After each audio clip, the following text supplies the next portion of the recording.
continue with aggregate supply. Today we want to talk about the long run aggregate supply curve. So in the long run, it is note that all factor inputs are always flexible. That means they become variable, which means they can be adjusted at any point in time in the long run. As a result of that, the long run aggregate supply curve will show us the potential capacity of a given economy. So let's see what I wrote here. The long run aggregate supply is a curve that shows the relationship between the price level and the real GDP that will be supplied if all prices including nominal wages were fully flexible.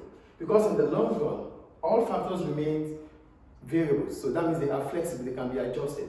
So what do we mean by price level? Price level is the average of the current price of goods and services produced in an economy. When we talk about the price level, we're talking about the average current price of goods and services produced within a given economy, which is important to our long run aggregate supply curve. So two, the real GDP. When we talk about real GDP, it means inflation has been adjusted with the with the total output within the economy. There is nominal GDP, which means it is not adjusted with inflation. But when we talk about the real GDP, I wrote it is the inflation adjusted measure that reflects the value of all goods and services produced in a given economy. For real GDP, it means inflation has been adjusted with the value.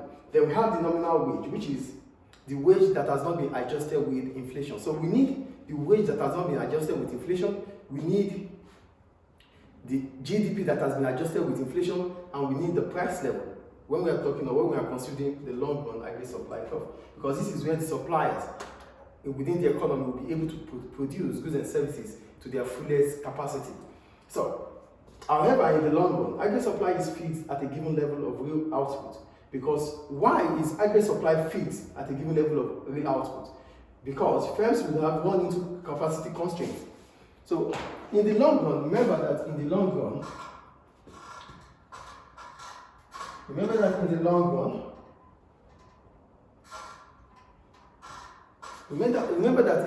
run, all factors are flexible. As a result of that, firms would have run out of capacity. They wouldn't have anyone to, because they have adjusted all. It is assumed that all resources available, all capital equipment available, all capacity, all storage facility available has been used to its highest potential. Nothing is unemployed. That is what the long run means. It means all resources are fully employed. So if all resources are fully employed, it means that in the long run, firms would be out of capacity. They wouldn't even have places or spaces to keep stocks. As a result, they won't be able to produce further. That's about capacity constraint. Equipment is fixed. In the long run, because we said in the long run, all factors are fixed. All factors are flexible. So firms would have used all equipment available. They would have used them to the extent that it becomes fixed. And that means there's nothing they could do about adjusting it again in the long run. And lastly, there's limit to the amount of labor that can be hired. Because it is the long run, it is considered that in the long run, employment opportunity, all unemployed people would have been employed. What I meant is that those that really want to have a job or that are willing to have a job would have gotten a job. So there is limit, there is no unemployment within the economy in the long run because all resources are fully employed and all human are fully engaged. So it means there's no way firms will be able to have new workers. So there's limits to the amount of labor or amount of employees that could be employed in the long run. So it is worth to know that the long run aggregate supply curve shows the productive potential of the economy, given that factor inputs such as labor and capital equipment are efficiently combined. So in the long run, because it is in the long run, all resources are flexible.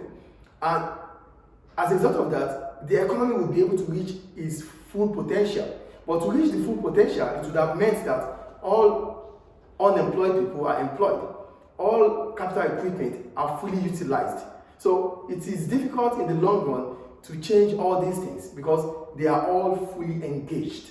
So there are other constraints, there are other factors that are linked to long run aggregate supply curve. I will discuss that in the next class. But for today, we need to just understand that the long run aggregate supply curve shows the economic productive potential. It shows the economic productive potential of any given economy. So in the long run, as we said earlier, all factors are fixed, all factors are flexible. That means they are variables. And because they are variables, firms would have used them to their fullest capacity, which means things are difficult to adjust in the long run. Thank you.